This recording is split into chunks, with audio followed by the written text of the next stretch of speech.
আসসালামু আলাইকুম এভরিওয়ান, আশা করি সবাই ভালো আছেন। আজকে আরো একটি গ্রোসারি শপিং নিয়ে চলে আসলাম। একজনের ফিশ বাজারে গেছিলাম, কিছু আইটেম শেষ হয়ে গেছে, যেমন রসুন, সিম, লেবু নিছি আর সস।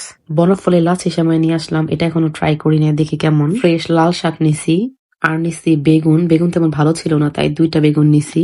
সবজি দেখলে মনে হয় যে সবকিছুই নিয়ে আসি। এরপর নিলাম কন্টেইনার, ফয়েল পেপার কন্টেইনার যেটা, তারপর বসুন্ধরার যে চিকন সেমাই, তারপর নিছি হচ্ছে 2টা থাই স্যুপ। আর এই ম্যাজিক মসলা আমার অনেক ফেভারিট, অনেকদিন যাবত খুঁজছিলাম, তো নিয়ে আসছি। এরপর কর্নফ্লাওয়ার, সরিষার তেল, শুকনা মরিচ, তারপর নিচ্ছি টোস্ট বিস্কিট আর ধনিয়া পাতা। এখন ধনিয়া পাতার দামটা অনেকটা বাড়ছে, আগে আর একটু কম দামে নেওয়া হইতো। এরপর নিলাম ঢেঁড়স। এরপর নিচ্ছি ফুলকপি। ফুলকপি ভাজি খেতেও ভালো লাগে, আবার যে কোনো মাছের তরকারি দিয়েও ভালো লাগে। এবার একটা বড় সাইজের ফুলকপি নিয়ে আসছি। এরপর নিচ্ছি 3টা বেবি মুরগি। এই মুরগিটা খেতে বেশ ভালো লাগে। ফার্মের মুরগিটা খেতে তেমন ভালো লাগে না, তবে বেবি মুরগিটা রান্না করলে আর শক্ত মুরগি রান্না করলে খুবই ভালো লাগে।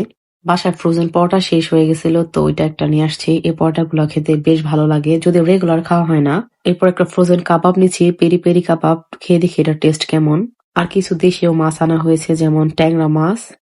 এরপর নিচ্ছি শিং মাছ আর আনা হয়েছে কই মাছ। Thank you for watching my video.